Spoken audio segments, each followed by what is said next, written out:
भगवान कृष्ण के जन्म की पौराणिक कथा।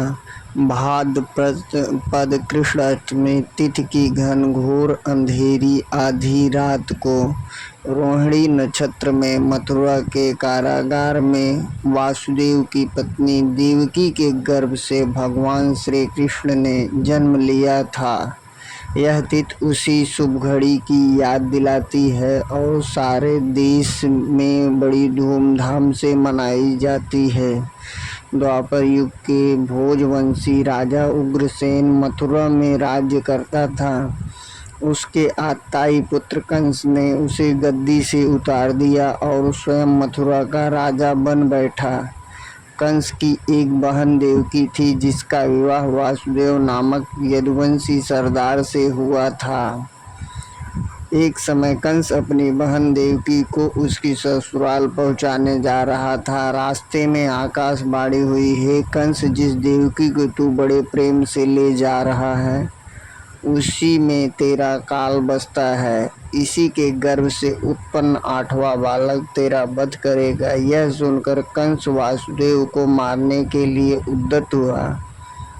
तब देवकी ने उसे विनय पूर्वक कहा, मेरे गर्भ से जो संतान होगी उसे मैं तुम्हारे सामने ला दूंगी।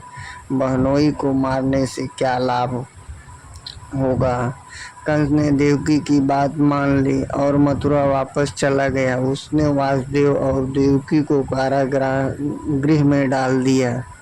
वासुदेव देवकी ने एक एक करके 7 बच्चे हुए और 7 को जन्म लेते ही कंस ने मार डाला। अब 8वां बच्चा होने वाला था।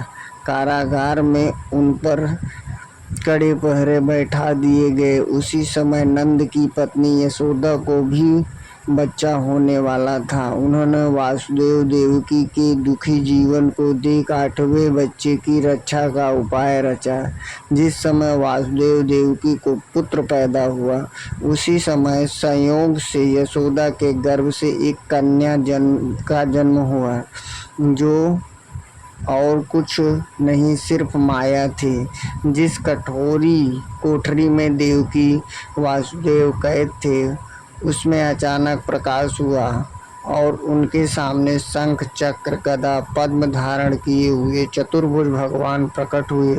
दोनों भगवान के चरणों में गिर पड़े। तब भगवान ने उनसे कहा, अब मैं पुनः नवजात शिशु का रूप धारण कर लेता हूँ। तुम मुझे इसी समय अपने मित्र नंदी जी के घर वृंदावन में भेज आओ और उनके यहाँ जो कन्या जन्मी है उसे लाकर कंस के हवाले कर दो। इस समय वातावरण अनुकूल नहीं है, फिर भी तुम चिंता न करो।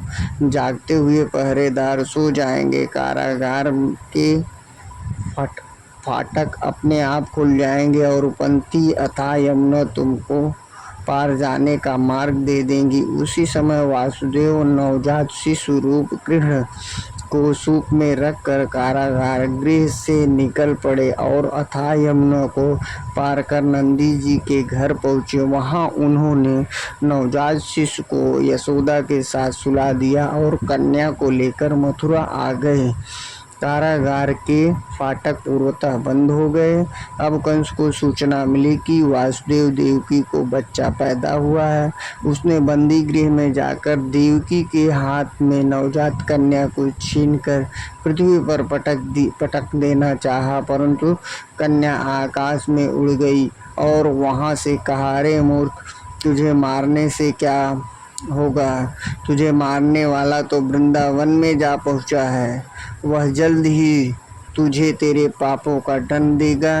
यह है कृष्ण जन्म की कथा।